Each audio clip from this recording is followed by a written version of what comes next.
on the whole world picture of It's okay. It goes day to day, you know. So it's going pretty good. I get some things done. how Yeah. does that tell me about the book of original poetry Mm-hmm. Well, the book's called Negative Theater. Came out about a year ago. Uh, and it's a book of prose and photographs that I've done over the years. Some of them doctored, you know, and some of them like just as they were. And it's kind of like, you know, it's a little autobiographical. It's a little bit, you know, some of it is, and some of it's just general views, you know, just general distorted views, you know. Um, at one point, I was going to base the whole record. I was going to actually call the record Negative Theater, and I was going to do kind of like, you know, a lot of the stuff from the book and music, and I did manage to peel some away from the book and use it in some songs, mostly things that were on side two of this record. And the rest, you know, was just it's the second book I've done. Uh, but the last time I did a book was in like '72, and that's pretty damn long ago. yeah, that And is. so I Is thought, this everything compiled since '72? no, not at all. I think it's much more recent. Much more recent. Yeah, I kind of like changed so much since 1972 that, you know, anything I read from that period of time just seems immature and silly to me. And probably, it's probably better than what I do now. I don't know. It's kind of a marker in time for that period in a way when you go back. It is. When you read that stuff, you just think, wow, that's what I used to think was A, important, and or, you know, an interesting way to say something. What made you decide to really go out and say I have these poems and photographs? Let's Hmm. go ahead and do this. Was there It was just from wanting to do it anyway. I mean, I'd always kind of wanted to do it. Maybe at this particular time, I just said, you know, I think I'll just. I've been thinking about doing this for so many years that I think I'm just going to compile it and look through the stuff and compile it and try to, you know, do something with it. Just for the, you know, as something to. It was just a time where I felt it was time to do it, or that I should do it, you know. So, but you know, the book's been going for a while. Um, you know, years really. It's just like some. I mean, there's probably thousands of prose pieces and poems, but you know, this is just what I selected for the moment. You know.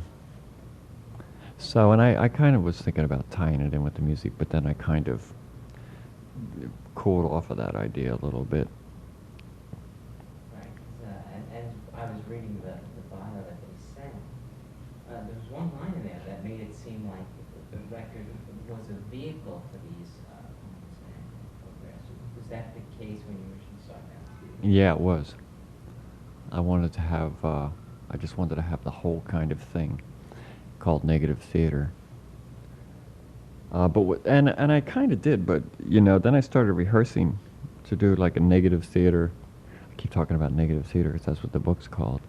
But when I was going to call the record that, I started rehearsing for that, and then I learned new songs with the band I had, and then I went in and did those new songs, and I added those to the record, and it started getting a little bit away from the negative theater thing, so I called it a quick change world because it was a quick change in my thinking, and you know, it is a quick change world. So Yeah, it seemed like a decision like that, people, there's some bands that come up with months and say, we have to think hard on this. And it seemed like you just basically whipped it out and that's the best title, really yeah, quick. yeah, I did on that one. And, at this point, Mm-hmm. I know it's tough to say, and I don't want to make any speculative judges, but which is really, which do you find yourself more drawn to now, your poems and your pictures, or the music? Oh, well, certainly the music. Yeah, I mean, yeah. I mean, I think the poems are just part of it, really. It's just like more lyrics, maybe not set into, song form. More ideas that you would write down, you know, more ways to manipulate, words to mean something that they don't obviously mean. And it's the same with songs, except songs are more sort of more mathematical, maybe. Sounds funny, but it can, unless you're like talking a poem over music, if you're writing a song that has a specific structure, obviously the words rhythmically and melodically, if it's going to be that kind of a song, should fit in, to that kind of rhythm. And prose pieces can be very random. But there are a couple songs on the record that are very much like that. The first thing that opens the record is just like spoken over music, and on side two there's What's on TV and a couple of other things. That's another way to sort of do it, but that's been done for a long time, since maybe 1812. Yeah, it's weird because I think a couple of weeks ago I had Ray Manzarek and Nick Support, Uh-huh. and making music towards, having a poem first and having rhythmically sing a poem, and having fill in bits and pieces. Is that something that eventually you might stray into? Well, it's something I've already done. You know, just a year ago, I did a whole poetry record called. It's actually called. What is it called? Changed the title so many times. Anyway, it was a poet named Jillian McCain, woman poet in New York, and Alan Vega did 6 pieces, and I did 6 pieces, and basically we went in and just did the readings first, and then put the music around the readings, and that gets done. That's been done for a long time, but it's an interesting way to just do. But it comes out more like ambient music with words, and all of a sudden there's a sudden interest in poetry in this country. There hasn't been that interest since maybe the 60s, and it always like surfaces and goes away and comes back and goes away. It's just when things get boring, people start doing that. But I'm glad, because people should, there is some good poetry around, and then there's the old stuff that people never want, think is like, if you're a sissy if you read it, and then there's good stuff, that it's like finding independent records, really. It's like going in the bins and looking again. Like looking through the poetry section of a bookstore. It's pretty boring unless you like to read. And most people in America don't, but that's why I put the pictures in the book. For those people who don't read. Yeah. What do you think about that, I guess the state of things? And do you think it's kind of tragic that a lot of people don't really explore the intellectual side of themselves? I don't know if people have much control over it. I think that people that do read and do want to learn, and I think they do it. I think they just do it, and that's what separates people who don't want to do it. It's hard to force somebody to want to be interested in something. If they're not interested in anything but football, then what else is there? It's football and TV, TV. So, it's I suppose, at least in this country, you can do pretty much what you want, and you can if you can get the attention and you have a good idea, you can do something with it. I guess I don't know if that means that you can have success with it, which is maybe important or not, or whether you're just successful with yourself because you're happy that you're doing what you like, you know, which is ultimately more important. However, hard to imagine when you think of the American dream or something being sort of a financial success rather than like a personal success. It's hard to tell people who are really strongly working on their art, you know, that or things they find creative, you know, that they should continue to do it, you know, because the best satisfaction is like finishing the work you're working on. And, you know, the compensation just comes if you love it, I think. You know, I don't know. Is there any specific? But it's hard to get people to, like, read things. You either like to or you don't, you know? Is there a specific instance or specific person who influenced you in terms of your poetry writing, reading? Well, yeah, there's a person that I met when I first moved to Boston. Well, first of all, I have to say maybe I was, you know, the music that I first listened to. I mean, maybe one of the first artists I paid attention to was Bob Dylan. Probably as like that kind of that I even noticed the lyrics being different than other people's lyrics.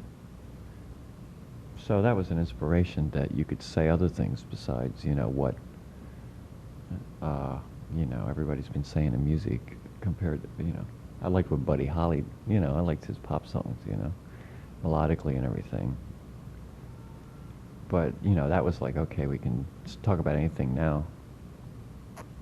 So that was maybe an inspiration. Then I had a roommate when I first moved to Boston who went to Harvard, and he was a physicist major actually, but he was totally interested in poetry, and he just kept handing me books.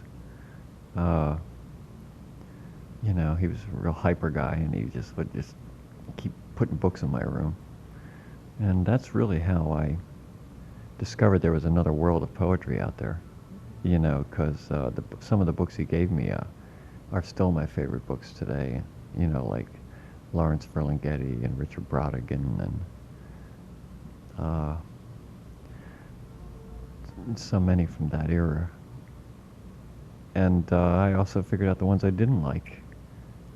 You know, not everybody likes the same thing, you know, because like some people love Ezra Pound and think he's the genius of all time, and then some people like, you know, Bukowski think he's the genius of all time, and they're both so entirely different. And I do like Bukowski more than Pound, but Just to let everybody know out there. yeah, where you right. stand on it. Okay, back to the how was recording coaching different from any other project you've been involved with besides having it influenced by your writings?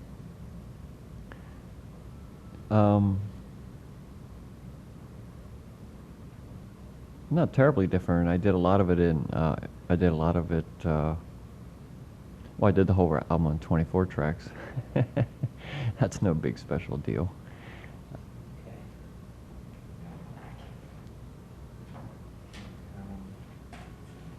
So you're in the middle of saying that that you know different interpretations and that kind of. Oh, the music, you mean? Yeah, it was just like, it was fun to do it that way. I just, it wasn't entirely different than I've done things in the past, though, you know, but whatever, it was a whole trip. Do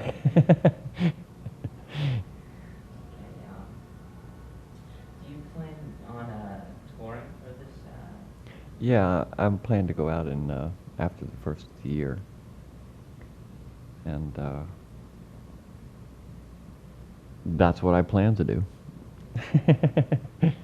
So. Is the emphasis on the word plan Or to do. or to do? Which one is it? It's to do. Yeah, it is to do. Are you taking the? I'm going to do the Negative Theater tour. You know, which is going to be a mixture. It's almost going to be like the album was done. I'm going to have like people come out. It's going to be multi, you know, faceted. It's going to be no performing though. It's going to be all like. It's going to be like artists doing what they do, like artistically, and not acting like they're doing it. You know what I mean by that? There's going to be no actors. So how is this gonna? You're just gonna have people out there. Because I think some bands. Physically in the process of doing. Yeah, exactly. Doing it like at the moment they're supposed. You know, like I may have people, just you know, sculptures and you know readers and people interrupting people and just doing things when they feel it's a good time to do it. You know, rather than like preconceiving it or acting. They won't be acting their parts. They'll just be actually physically doing it at the moment, like what it is. If it's a performance piece, they'll be performing it. You know. So it should be interesting. It should be real spontaneous. How do you plan? I can picture all sort of pandemonium breaking loose. I can. I could see it falling apart. That might be the best part, though. Because people always want to see things fall apart. They don't want to see them like happen straight. You know, what's the most exciting part of anything? When it falls apart. If you see something on TV and it's not working, you know, it's like it's the most exciting part. Yeah, You know, so, you know, if you don't know, I don't know. Could happen. Could turn out to be pretty embarrassing. Might be great. How do you picture this? I don't think anybody's ever done anything like that. I don't know. Definitely a show to see. I think people would definitely get their money's worth with that. But it's true, you know, I mean, in all kinds of performances, you know, I mean, you know, to do something totally right as it was planned is really no fun. It's really, you know. No, that's like, yeah, that's like just like memorizing it and then doing it, you know, and that is like acting, you know, and actings can be good too, but I don't think there should be too much acting in music, you know.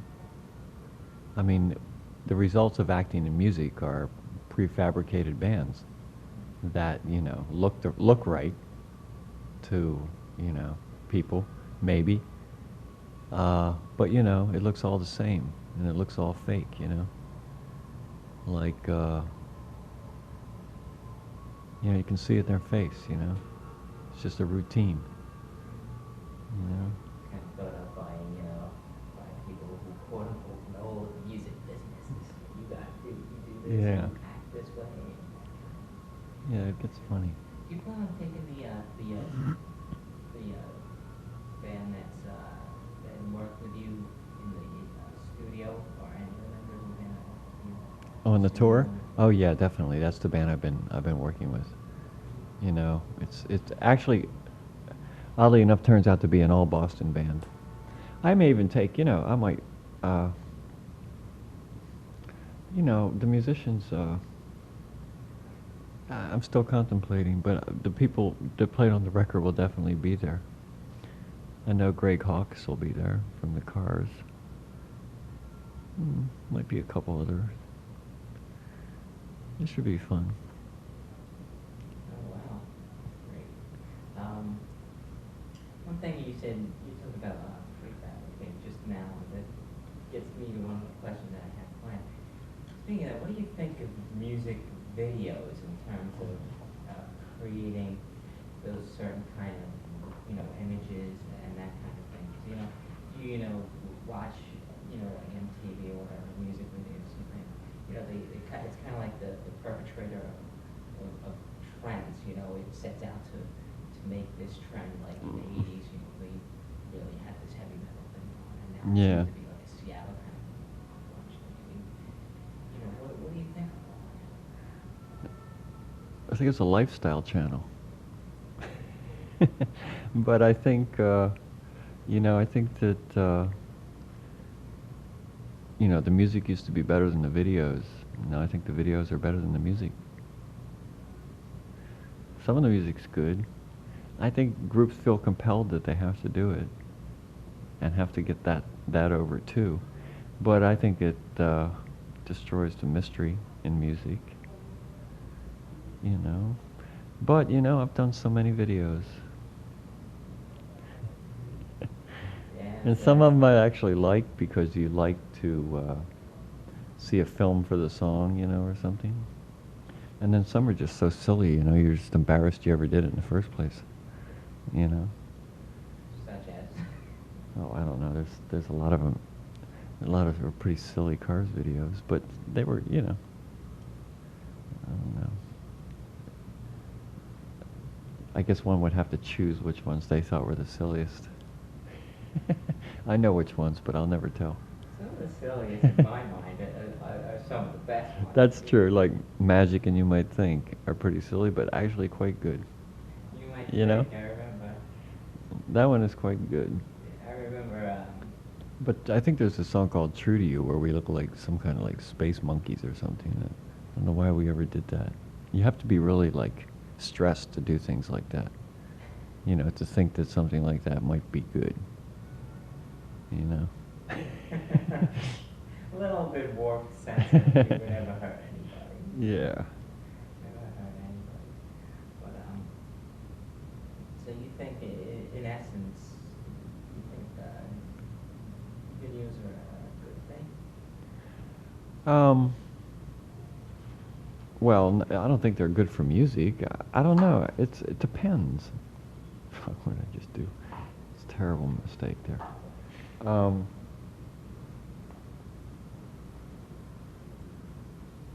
I don't know. If somebody was interested in seeing what a band looked like that they liked, it would be a good way to see it live if you couldn't see them live. It just depends on, I mean, you can create an image, via video. You can create a look, but the only trouble is the look's only going to last for like the day that people see it, and then it's on to something else. There's no such thing as a movement or a trend, I mean, there is, but it's kind of like everybody dresses the same and everybody like moves the same and you get the same like hand gestures and, and one culture takes from another and, it all becomes that, and it all, some videos are quite, beautiful and done quite well and some really say something, some make a real point, and then some are just fluff, just like, all the ones I've done. Same things, same, I'm not saying that mine are exclusive to that, but I don't know, in the beginning when MTV first started and we were just hit with the idea of actually making videos, it seemed fun then, like, oh yeah, that could be interesting. Let's try that, we'll be like 5 guys in a film, man, can see ourselves on television too. But, not thinking about like its future, like, it is part of the future, it'll always be here. And I just think that, it's the way we're going to communicate worldwide via television. There's no doubt about it that is the future of communications in the world. And there's certainly always going to be videos for music now. Whether there's going to be some kind of like, I mean, I'm surprised that, I guess radio needs to make money, so they play what's hot on video. But, it just seems like radio could be their own thing, They could be like the real cerebral mystery of music, and that a lot of bands, if they didn't feel like being that visual, if they wanted to be visual more in print and, they could just go that route and just have radio as a medium, back to radio as a medium, because radio had everything. Radio was the free artistic, a free way to see music. It's like you didn't have to go to a museum, to look at the thing or to absorb the thing. You heard it. Music is for your ears and your mind. And so, it's kind of a neat thing. Its own. Radio's not going to change, but it's odd that radio wouldn't just like take up, pick what they like, play, take some chances, have some fun, cause their own counterculture, you know, and just not be submissive to like television, you know. My thoughts exactly. I mean, I work in radio. Yeah. So I don't even listen to the radio anymore. And I work in syndicated radio. I'm fed up with with the big chances. Yeah. It's horrible. It's terrible. Yeah. I mean, it's like, oh, yeah, it is. I mean, they used to be the trendsetters. There used to be, program directors who were hot and picked the right stuff, and disc jockeys who played what they liked. I mean, I know, it's all down to financial things because, everything's tighter. Everything's like, just more economically oriented. So, and in one way, I guess you can understand. I don't know. Yeah. I guess if people go into business, I guess they want something out of it. I guess that was probably the reason why they go into it. But, the artists are always just used as the puppets to get somewhere else, It's a shame. In a way, it was the other way around. Yeah. The artists usually people as puppets. Yeah, right. Unfortunately. On the Quick Change Roll, what is your favorite song on the CD? My favorite song. I don't know. Maybe, I don't know. That would be telling. Tell me how Riding Shotgun came about. I kind of felt like, it was a song about getting dragged somewhere that you might not want to be. Because when you're riding shotgun, you're riding on the right side. You're being driven by somebody else's whims, rather than your own. Maybe you're not sure of your situation.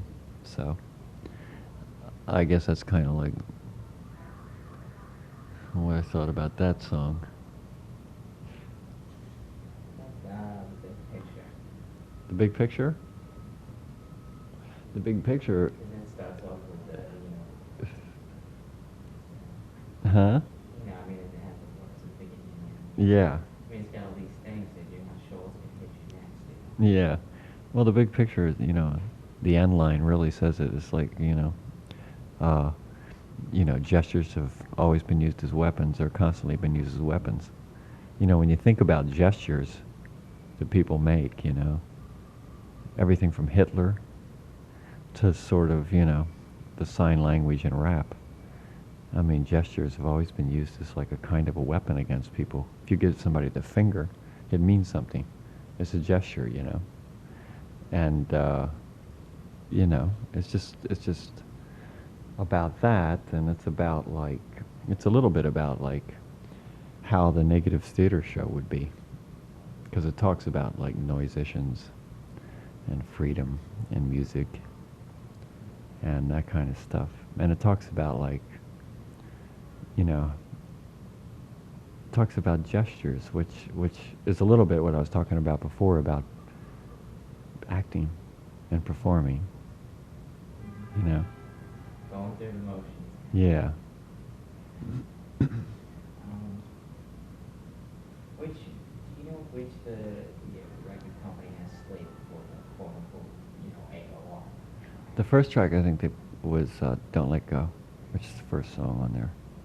And After that poem. Yeah. Did you want that to be the first track? I don't know. I probably would have liked Come Alive to be the first track, but I don't even think they could play that on AR.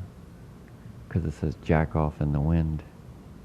That might be too hard for people. Jeez.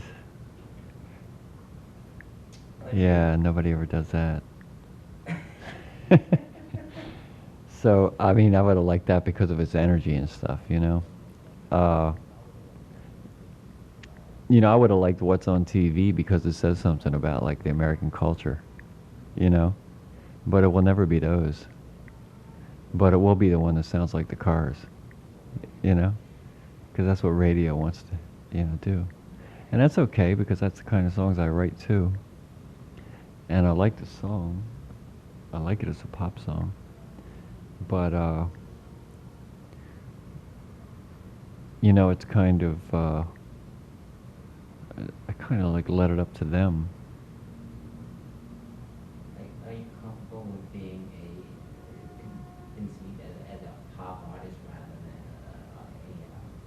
than No, not at all. I don't really care what they call me, or what they think about that. How do you view yourself? Do you view yourself more a musician, more a songwriter, more a poet? How do you I think as a songwriter the most, because that's basically what my life revolves around is writing songs. And I think that some of the things I do on this, aside from songwriting, all really kind of relates. Because I think the prose and all relate to songs. I even think the visuals of photographs relate to songs, or relate to the same kind of visions, like what I might pick to photograph, or like to photograph what it says, might be like a song, and any kind of visual work is really comes from the same perspective, even if it's a different art form,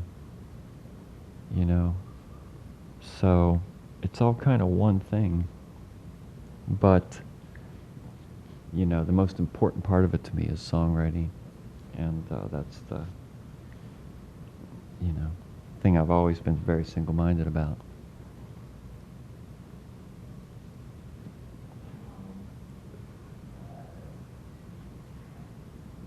Are you still in contact with Benjamin? Or? Yeah, is there any animosity? No. No, not that I know of. We just haven't seen each other for a long time. But he's a great singer. And I mean, down the road, would you ever foresee yourself doing some sort of Cars reunion type thing? Or is that totally out of the picture? Well, I don't know. It's not totally out of the picture, but we may. I don't know. It's not like impossible. I mean, if like the Berlin Wall was torn down and Pakistan made a truce with Israel and communism fell, I guess the Cars could get back together. It's almost like, I don't know. Or sometimes I wonder if if we would have been the diplomats, if we would have ever gotten it back together. Sometimes I think if those things can like come back together, why shouldn't the Cars? No, just kidding.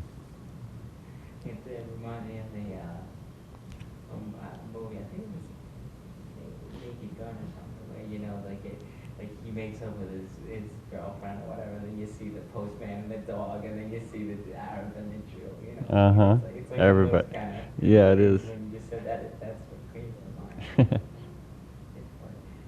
Where do you think the Cars' place in history is? In music history?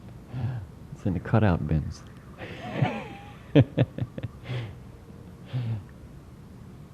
No, I don't know. I don't know. It was good. It was I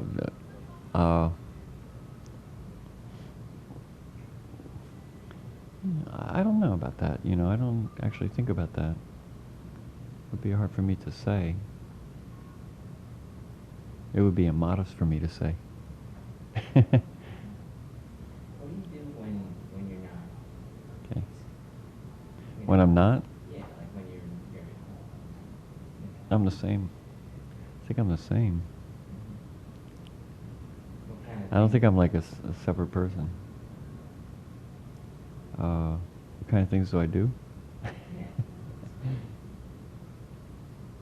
Oh man, I don't know. I do what everybody does. I just go to the store and buy cigarettes.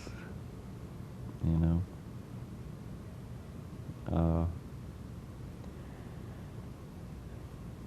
That's about it. Eat food, you know, a couple times a day, and like, you know, write music. Think about like, you know, try to find interesting things. Do you feel, yes, with Paul Newman, do you think that it's added a little bit more pressure to your life at all? Do you think that, I mean, you knew that when you came to territory. Yeah, I did know that, and I don't think it's been a pressure at all. You know, been together almost 10 years now, so, you know, and it's still great. So, it hasn't been really, because I think we understand, you know, both of us, you know, deal with the public, and I think we're just kind of, it's okay. But for me, it was kind of good because I had already been like kind of through the mill, you know. So I wasn't like, it wasn't kind of a totally new experience, you know. Like the attention part of it or that, you know. So, and no, it's been pretty good. You know, we haven't had any problems on that level. How did you guys first meet? How did you going through that? We met in a Drive video. Yeah. That was the exact first time you ever did. Yeah, definitely. Well, I mean, you know, maybe the night before the Drive video, we had dinner, you know, just to like meet. Then we did the video, and then we lived the video. That's great. It's great. Congratulations. Yeah, thank you. It's Yeah, it's getting there. How do you keep in shape, you know, both physically and mentally, I guess, for the road? Like, how do you prepare to go on those? Is there any preparation at all? No, other than, you know, just rehearsing. There's no physical preparation for me because I don't move much, so I don't really need the exercise. No, basically, I'm in okay shape the way I am. I don't really exercise or anything. Uh, you know, just prepare for traveling a lot. Take lots of books. You know. Well, mentally, you kind of have to, yeah. I guess you kind of get a little more like more resilient to like things that are going on around you. They're gonna shut off. I'm hoping it doesn't. I'm looking. I think you get more resilient because there's such a bombardment every day that you just become more resilient to like things, big things that are happening in your life. That you don't dwell on them as much because you don't have time.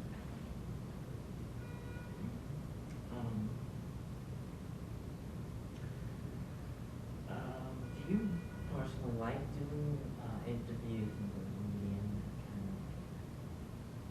that kind of?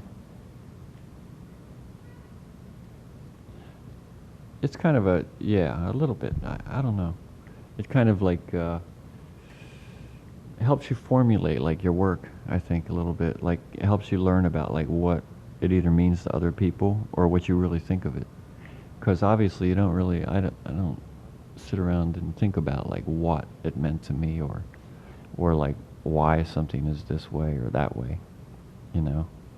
But when people ask you questions about it, and you have to think about an answer, I think you kind of tell yourself, you know, you kind of reiterate to yourself like why you did something.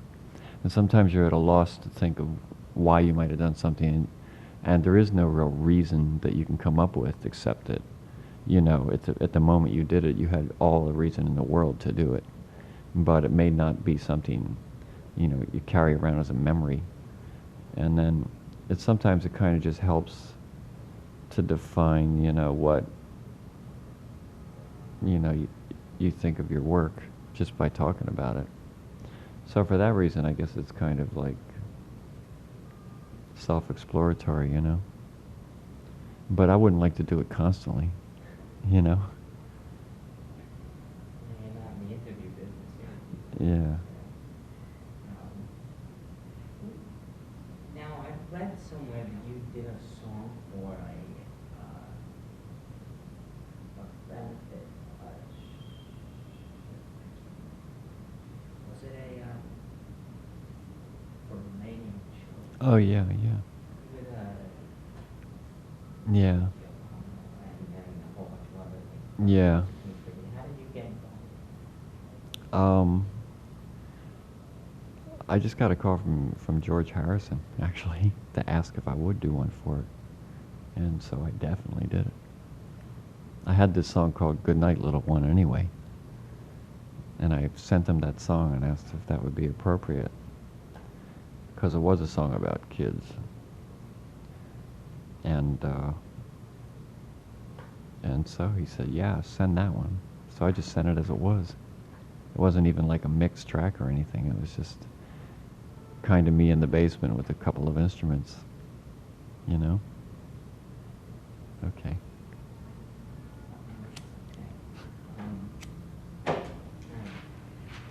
They'll kill me if I don't do. We have a show called Classic Cuts. I don't know. I think you might have done some of these last time we interviewed you. And I'm just gonna go over some old Cars tracks. Mm-hmm. Tell me what comes to mind. If anything special about that. What you remember. Just what I needed. Just makes me think of like the demo tape we gave to a radio station in Boston. It's the first song that kind of kicked the Cars off, I think. And was that I guess written way before you got signed, or was that? Yeah, that was a song we had in our club repertoire, It was just a club song. A song we did with clubs. You got that Since you're gone. Since You're Gone. It's one of my favorite songs that that the Cars ever did. Mostly because I got the finger pick on it. Distorted finger picking. But I just kind of like the melody of it and everything. I like doing it. We did it in our own studio in Boston. And I remember Roy Baker, our producer, riding around in his car and like listening to the first hit of the song, after the introduction starts and the first hit comes in. Turning his stereo up to 10 and listening to that first hit and thinking it was a great bass drum punch. That's all he talked about. But actually, it was nice. I liked it. I actually liked the video for it too. Kind of just I don't know why I liked it, but it was kind of just a good feeling on that one, Yeah.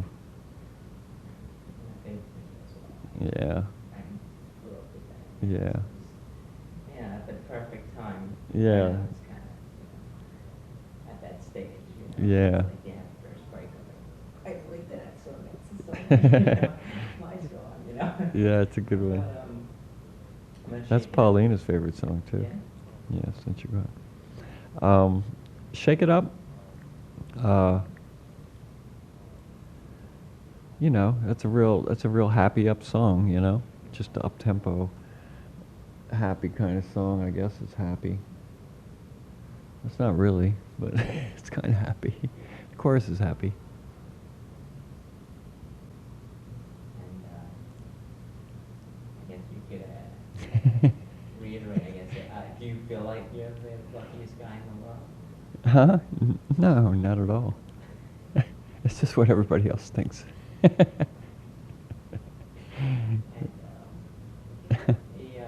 They could say the luckiest guy in the world who tried not to lie in his music. That's good enough. That would be written in Ric Ocasek. Try not to lie in his music. Then you consider him the luckiest guy in the world. And any Christmas memory or a special holiday memory that it could be a funny one or it could be a real sentimental kind of thing. I mean, we've had stories that Ian Gillan told a hilarious story about how he was at this ballroom, you know, with his parents and stuff like that. And there was a balloon and he shot mashed potatoes at it. And he exploded, got mashed potatoes everywhere. I mean, it could be any kind of holiday thing. Yeah. Well, we have two kind of Christmases around our house. We have a Czechoslovakian Christmas, which actually happens the day before Christmas. And the tradition for Czechoslovakian Christmas is to eat carp. Carp is the boniest fish in the world. It has millions of bones in it, and you have to handpick each one of them out. The reason they do that is because when the kids in Czechoslovakia were waiting for, they couldn't have their presents until after they had the carp dinner. And they would have to labor for hours and hours until they ate all the carp, but that entailed picking out every bone, and it just made them extremely anxious to get to the gifts. But it was a way, it was a way for parents to sort of persecute their children into having to wait. And we don't have that tradition in America, but we do that on Christmas Eve. We persecute the kids. We make them eat carp. And then on Christmas Day, we just have a regular Christmas, you know. You know. That's true. Yeah, that's true. Pick the bones out, and you know, I guess in order. No, to it is you true have that. to do that. Yeah, you do, and that's what they do have. It's an odd thing, and it's hard to get carp around Christmas. Actually, you have to go to in New York. You have to go to Chinatown and order it like a week ahead of time. You know, carp actually tastes pretty good as a fish if you like fish, but nobody would think to eat it because they're really just garbage disposals, I guess. I guess it's not your typical Christmas meal, you know. No. Bring out the carpet. But what is a typical Christmas meal? Okay. What is it? Is it What ham? is it? Is it ham? Is I it would turkey? even Is say it? it's ham and turkey. Yeah. Those are the two front runners if you play family. It's funny to Feud. have- Not 5 inches on the board. You know? It's funny to have turkey at Thanksgiving and turkey at Christmas. It's like they couldn't think of anything better. It's the food of all occasions. Whip out the turkey. Yeah. The all occasion part. But I guess I'm done for my part. All right. Thank you.